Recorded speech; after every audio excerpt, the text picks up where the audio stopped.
Before I get started, I just want to say, please subscribe to my channel. So today I'm out here at Harbin Hot Springs in Middletown, California. Anyway, I'd like to talk to you today about my experience with a substance known as 5-MeO DMT. This video is going to be two sections. The first section is going to be the actual experience itself, the day I took the 5-MeO DMT and had the deep dive experience. And the second section is going to be the few weeks following that experience. So I had decided to do 5-MeO DMT, and I had made the commitment to do it about 2 months before the actual date. And the reason for this is that you had to reserve a spot well in advance, or you might not get one in this circle with this specific facilitator. Leading up to it, I was, quite frankly, very scared. I was very apprehensive. I kept having this image in my head of the moment of taking the hit of this substance. Anyway, so then the day came, and it was in this living room of this house, and we all sat in a circle to begin, and we gave intentions. Like, with this experience, I hope to experience this, blah, blah, blah. I think I said something to the effect of, I wanted to feel more happiness in my everyday life. Then we were to go one by one. Now, because of the recommendation of a friend, I volunteered to go first. Even though I was terrified, I volunteered to go first. And so you go into the middle of this room, there's this mattress that they call the launching pad that you're supposed to lie back on right after you take the hit. The facilitator asks me some questions about my history with drugs, marijuana, psychedelics, etc. And based on my answers, he came up with what he thought would be the correct dosage. I believe it was 10 milligrams. It could have been 20. I don't remember. But anywho, he had this vaporizer machine. He puts the little white powder in the vaporizing machine and filled the chamber full of the gas, and I inhaled it despite being terrified. I held it in for as long as I could, and then I laid back on the launching pad, my arms out wide. And the first thing that happened was everything went white. Not black. I didn't go unconscious in the sense that everything went black. Everything went white. Just kind of got cloudy, and then it was white. And then, just like a bang, it was as if I was shot out of a cannon.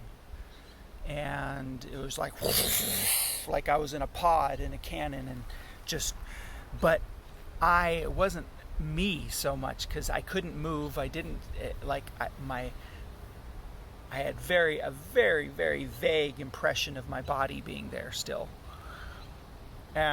There was light fractals all around me, all these lights going around me and colors, this powerful energy surging through my body.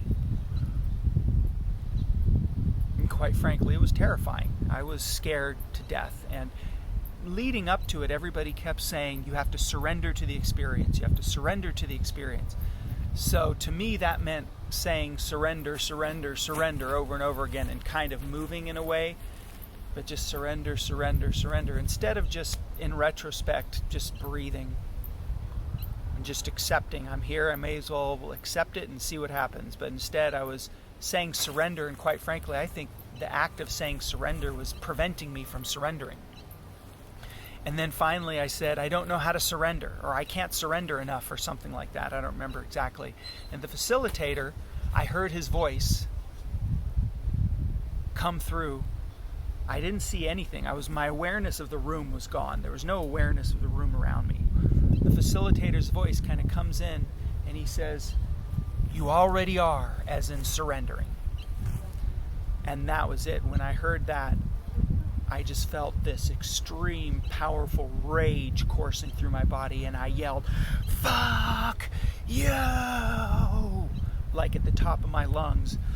And I just started screaming and cursing, and when I yelled fuck you, there was almost this feeling of this tearing of the fabric of space, and that the lights and the fractals tore away and I was back in the room. But I was still really feeling this intense energy, and I was barely there. I was barely myself at all. But I was there enough to be screaming, and I screamed at the guy. I told him, I said, "Why did you do this to me? Fuck!" Rah, rah, rah, rah. And I just went crazy, screaming and screaming. And so that was pretty much it. The process was about 45 minutes of, whatever, of me being, I don't know how long I was in the light fractal tunnel or feeling like I was shot into a cannon, and then how long I was swearing and cursing and screaming. But then slowly I relaxed, slowly the energy subsided, and I was done. The experience, quote, was over. And that was it. The very night after I left, I was staying in a hotel on the way to a hot springs. And that night, and they mentioned this might happen, and I was scared of this happening. That night, I had what's called a reactivation. They also sometimes call it night school. The reactivations, basically, it's where you are back in that 5-MeO DMT space. It wasn't as intense and it wasn't as scary, but just the memory of how scary the original experience was scared the hell out of me when I woke up and realized I was just there again. There was this feeling of, well, of course I'm here. Like, part of me never left that space. So when I was back, when I was reactivated in that space, it was like, oh, yeah, well, part of me never left. I'm here again. This makes sense. And then I woke up and I was like, oh, fuck, I just had this experience. And then, of course, I took some Ambien, knocked myself out. So the couple days at the resort, at the hot springs, not this one, because this one had burnt down. The couple days I was there, I felt okay. I was shaky. I was still a little shaky about the experience. I was taking Ambien because I was at an unfamiliar location, and at the time, anytime I had to try and sleep in an unfamiliar bed, I'd end up taking Ambien to help me sleep. I'd get home, I'd be fine, I wouldn't take it anymore. So I was fine. But then I got home. As reality started coming back that I was going to have to go back to work, go back to teach, that's when the sheer terror started coming in. And I just felt like all of my deepest anxiety, anger, sadness, fear, and rage, all of it was just up constantly. And I didn't know what to do. I was like, I don't know, how can I teach in this state? And the first night I was back, sure enough, I tried to go to sleep without taking Ambien, and then boom, reactivation. And this reactivation, it was as if I was a stained glass window shattered into a million pieces and then reformed. The first thing, of course, that happened was getting swept up like I was pulled out of my body or something like that, even though I wasn't looking down on my body, but that's what it felt. Like I was swept up into a vortex and shattered into a million pieces. And I immediately pulled myself out of it. And I was in bed, and I was freaked out, and I took an Ambien, went to sleep. Next day, I was so full of anxiety, so full of terror and anxiety. Next night, same thing happened. I think the next day, before the next night, I had made an appointment with acupuncturist, because the facilitator said acupuncture is a good thing to do after the experience to help integrate back into your real life, because people are changed when they do 5-MeO DMT. So I did. And I went to the acupuncturist that following day, and still the world is crazy in my experience. And teaching was so hard. Like, my students' faces were distorting when I was trying to teach them. Sometimes their eyes would get black, and it seemed as though in any moment I could have been pulled back into the 5-MeO DMT space. And this was my days. This was happening each day. So I go to the acupuncturist, and he told me he's done it. He didn't do the synthetic version. He did the actual quote-unquote toad medicine. The venom that comes from the Sonoran whatever desert frog. So the acupuncturist said that when he did it, it took 6 months for him to come down. And he basically told me the drug, the substance is still working within you. And he told me something that I was really beginning to suspect, which is that the substance is its own entity, its own consciousness. And he says your trip is not over. Just because the actual trip itself is done, where you took it in the 45 minutes went by and whatever, and you came down, it's still working within you. And he put needles in me and did a bunch of stuff, and it was what it was. And he's like, you're gonna feel wobbly, but you just need to go with it. You need to, ride it out. Anyway, that night, I decided, and I don't know, he might have said to do this, I don't know, for whatever reason, I decided no more taking Ambien, because the Ambien would prevent me from getting a reactivation. I decided I'm going to let the reactivation happen.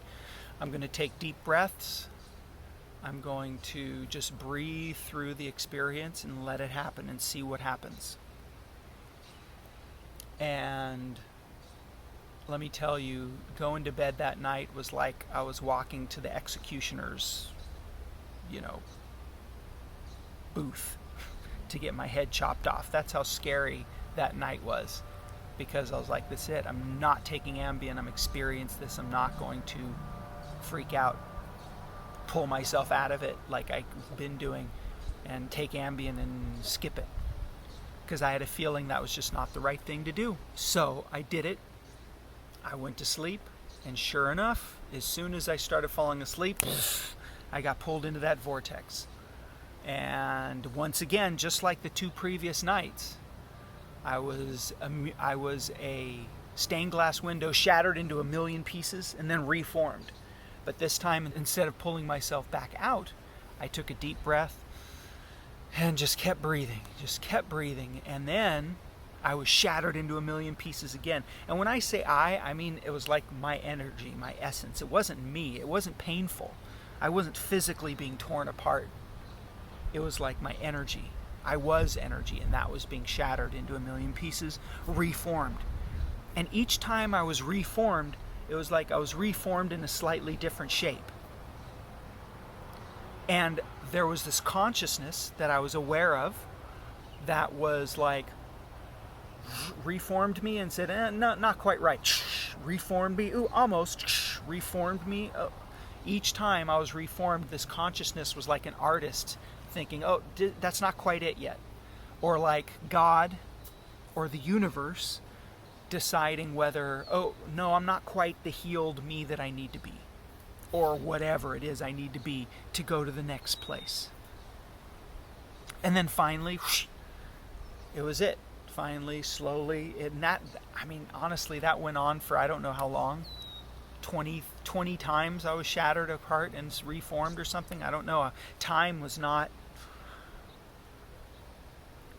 insignificant. It was not something that you could easily put your finger on. It wasn't like you were like, that took 5 minutes, 10 minutes. No, your perception of time was completely skewed. Mine was. So then the last time I was reformed, and then it faded. And then I woke up. And then that was that night. So then I went to sleep. And the next morning, I felt, I would say, 50-60% better than I had the previous days.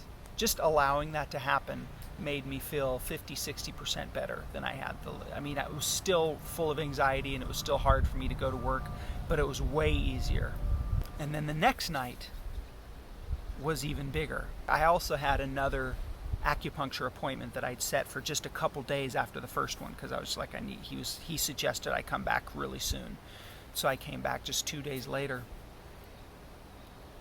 So the following night, it totally changed.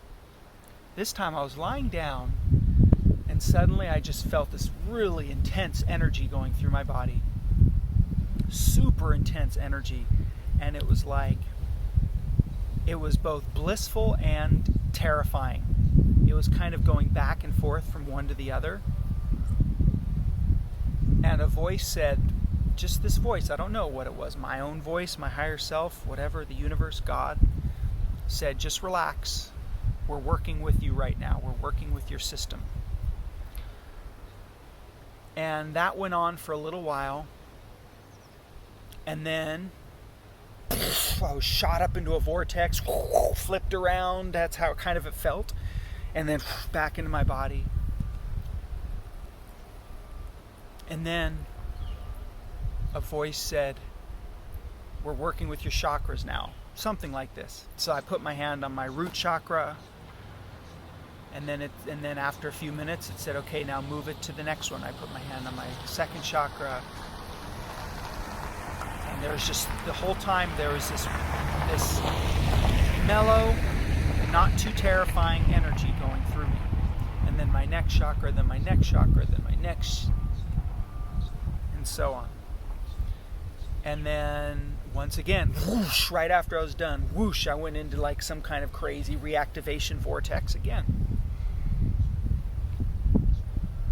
And then when I was done, I was lying, and then after that finished, I was lying there. And then this voice said to me, your heart is healed. And the next morning, when I woke up, it felt as though this wall, this thick, numbness that had been surrounding my heart for who knows how long, was gone. And it felt very vulnerable. My heart felt very raw and vulnerable. Really raw and vulnerable. Like I had just, like the way your mouth feels after you eat like 1,000 potato chips. Like, say you get a bag of salt and vinegar potato chips and you eat all of them really quick or something. Something like that. And your mouth just feels stripped and sensitive, and that's how my heart felt. And I went to the acupuncturist, and I had this really intense acupuncture session where I was just bawling, crying the whole time. And the acupuncturist was really cool about it. And he was more of like a new age spiritual guy, but quite frankly, one of the best acupuncturists, if not the best acupuncturist I've ever worked with. Over the next weeks, so on, months even, slowly I started feeling less and less anxiety, and everything just shifted more and more. It was tough. It took a good 3+ months before I started feeling close to normal again. And every now and then I would have a reactivation. Usually it would just be like I'd be pulled up into a vortex. What it would feel like, I was like pulled up into a cyclone vortex and then back in my body. In fact, in some ways it got kind of fun, and it ceased to be scary. Overall, I learned a lot of things. I learned a lot about my relationship to anger. That's what I remember the most, is learning a lot about my relationship to anger, and how I would get angry, and then I'd get angry at myself for getting angry, and I'd guilt trip myself for being angry, and then that would make it all worse. And then there were a bunch of other little realizations that I had here and there. Some of them, frankly, I don't even remember anymore. I couldn't smoke pot for a long time, several years before I could touch marijuana again. And then I did. And then it turns out I was okay, but up until then there was no way, because I was certain it was going to bring me back into that space. Even though the reactivations weren't really terrifying me anymore, I didn't necessarily want to force it into an intense experience. But overall, I really believe that 5-MeO-DMT, and I'm thinking other types of DMT, the other NN-DMT, I believe they have their own energy. They have their own consciousness in a sense. They are sentient. And when you take them, you're working with a being in a sense. That may sound crazy, but that's kind of what I felt with 5-MeO-DMT. I've never done NN-DMT, but 5-MeO, that is what I felt, that there was a being. And it was like after I had my initial drop and then tore myself out of it, that being was like, no, you're not getting away that easy. You've got to face some of this shit that you were looking at. You got to face some of this shit that was coming up for you. You can't just pull yourself out and avoid it. This is up. This is in your face. You got to deal with it. And it kept coming back at me until I was dealing with it, until I accepted it and dealt with it. That is my trip report for 5-MeO-DMT. What I was going through, I just can't explain. What can I say? You stuck by me through every screen. Well, every thought that was my identity came crumbling down. What can I say? Suddenly reduced to nothing. The moment I lost control was the moment I left ego behind. The moment I left ego behind was the moment that everything, the moment that everything was fine. That's what I told myself.